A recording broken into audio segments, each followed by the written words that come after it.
نحمد ونصلي على رسول الكريم أما بعد فأعوذ بالله من الشيطان الرجيم بسم الله الرحمن الرحيم ومن الناس من يشري نفسه ابتغاء مرضات الله والله رؤوف بالعباد. یہ دوسرے پارے کی آیت ہے. اللہ تعالیٰ فرماتے ہیں کہ بعض لوگ وہ ہیں جو اپنے آپ کو بیچ ڈالتے ہیں اللہ کی خوشی حاصل کرنے کے لیے. ومن الناس من یشری نفسہ ابتغاء مرضات اللہ، جو اپنے آپ کو بیچ ڈالا صرف اس بنیاد پر کہ اللہ کی خوشی مل جائے چاہے جان چلی جائے.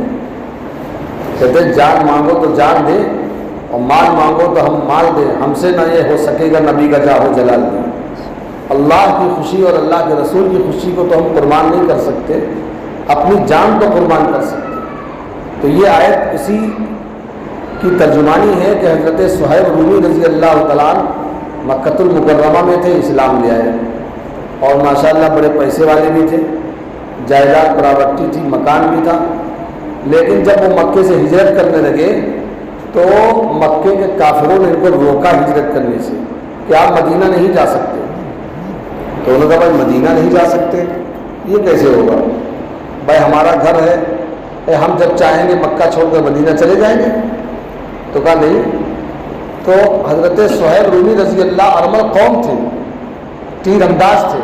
انہوں نے کہا دیکھو جب تک میرے پاس ایک تیر باقی رہے گا تمہاری ماں نے دودھ نہیں پلایا جو میرے قریب آئے. یا تو اپنی بیوی کو بیوہ کرنا ہو یا اپنی اولاد کو بغیر ماں باپ کے کرنا ہو، تب تو مجھ سے آ کر مقابلہ کر دیں ورنہ اپنا گھر بیٹھے. اور رہا مسئلہ اس بات کا کہ اگر تیر ختم ہو جائیں گے تو میرے ہاتھ میں تلوار رہے گی اور ایک تلوار کا ایک ٹکڑا بھی رہے گا تو میرے قریب کوئی بھٹک نہیں پائے گا. اور رہا مسئلہ اس بات کا کہ اگر آپ لوگ یہ چاہیں کہ میں ہجرت کرنے سے باز آ جاؤں تو ایسا نہیں ہو سکتا. ہاں اتنا آپ کر لیجئے کہ میری جائیداد پراپرٹی پہ قبضہ کر لیجئے، میں مکان چھوڑ دے رہا ہوں، میں جائیداد چھوڑ دے رہا ہوں، تم جا کر قبضہ کر لو، مجھے مدینہ جانے دو. بس میں رسول اللہ کے شہر میں جانا چاہتا ہوں. میں مکے میں تم لوگوں نے مجھ کو پریشان کیا، میرے محبوب نبی کو پریشان کیا اور ہجرت کا حکم اللہ کی طرف سے آ چکا ہے، لہذا مجھے جانے دو، بس چاہے میری جائیداد پراپرٹی لے لو. تو پھر کیا ہوا؟ حضرت صہیب رومی رضی اللہ تعالیٰ عنہ ساری جائیداد پراپرٹی چھوڑ کر اور مدینہ طیبہ چلے آئے. اور جیسے ہی رسول اللہ صلی اللہ علیہ وسلم کے دربار میں جب پہنچے ہیں اور آپ کے نگاہ کرم جب پہنچی ہے رسول اللہ صلی اللہ علیہ وسلم کی حضرت صہیب رومی پر، تو کہنے لگے صہیب رومی تم نے بڑی اچھی تجارت کی، تم بڑے نفع کمایا، تم تو کامیاب ہو گئے. اچھا دیکھیے ادھر مکے کی جائیداد پراپرٹی چھوڑ کر آئے اور مدینہ طیبہ پہنچے اور اللہ کے رسول کو اطلاع کس نے دی؟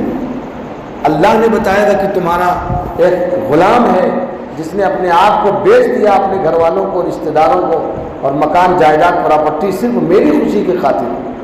تو حضرت آپ صلی اللہ علیہ وسلم نے کہا ارے تم تو بڑا کامیابی کا سودا کیا. اور ہم لوگ کیا کہتے ہیں؟ اگر جائیداد پراپرٹی چھوڑ کر کہیں تنہا چلے گئے ہوتے کسی عالم اور متقی پرہیزگار کی صحبت میں تو سب لوگ رشتہ دار یہ کہتے بڑا ناکام، اس نے بڑا ناکامی کا کام کیا، بتاؤ سب چھوڑ کے چلے گئے. اور حضرت صہیب رومی چھوڑ کر چلے گئے کہاں؟ رسول اللہ کی طرف. پھر کیا ہوا؟ اللہ تعالیٰ نے ان کی بڑی عزت، بڑی اور بڑی عظمت پیدا کی. تمام صحابہ میں ان کی عزت کی نگاہ سے ان کو دیکھا جاتا تھا. اللہ تعالیٰ ہجرت دیکھیے اللہ کے نام پر جو کرے گا ہجرت اللہ اس کو کامیابی دے گا. تو اسی کو اللہ تعالیٰ اب قیامت تک کے لیے آیت پڑھی جائے گی. جبریل امین اتنے میں آئے اور انہوں نے آیت نازل کی وَمِنَ النَّاسِ مَن يَشْرِي نَفْسَهُ ابْتِغَاءَ مَرْضَاتِ اللَّهِ وَاللَّهُ رَءُوفٌ بِالْعِبَادِ. بعض لوگ اللہ نے نام نہیں لیا یہاں پر وَمِنَ النَّاسِ لوگوں میں سے بعض صحابہ ایسے ہیں جو اپنی جان کو اللہ کی خوشی کی خاطر بیچ ڈالتے ہیں. وہ اللہ کی خوشی کی خاطر سب کچھ قربان کر دیتے ہیں اور اللہ اپنے بندوں پر بڑا مہربان ہے. اللہ ہم سب کو اپنی خوشیاں نصیب فرمائے. اسی لیے ایسے لوگ دنیا میں بھی کامیاب ہے، آخرت میں کامیاب ہیں جنہوں نے اللہ کی خوشی حاصل کر لی.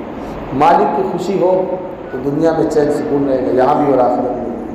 اللہ ہم سب کو اس مبارک مہینے میں ہم سب کی مغفرت فرمائے. خوشی کا جو مظہر جنت اللہ ہم سب کو نصیب فرمائے اور جو ناراضگی کی جگہ جہنم ہے اللہ ہم سب کی اس سے حفاظت فرمائے. وآخر دعوانا الحمد للہ رب العالمین.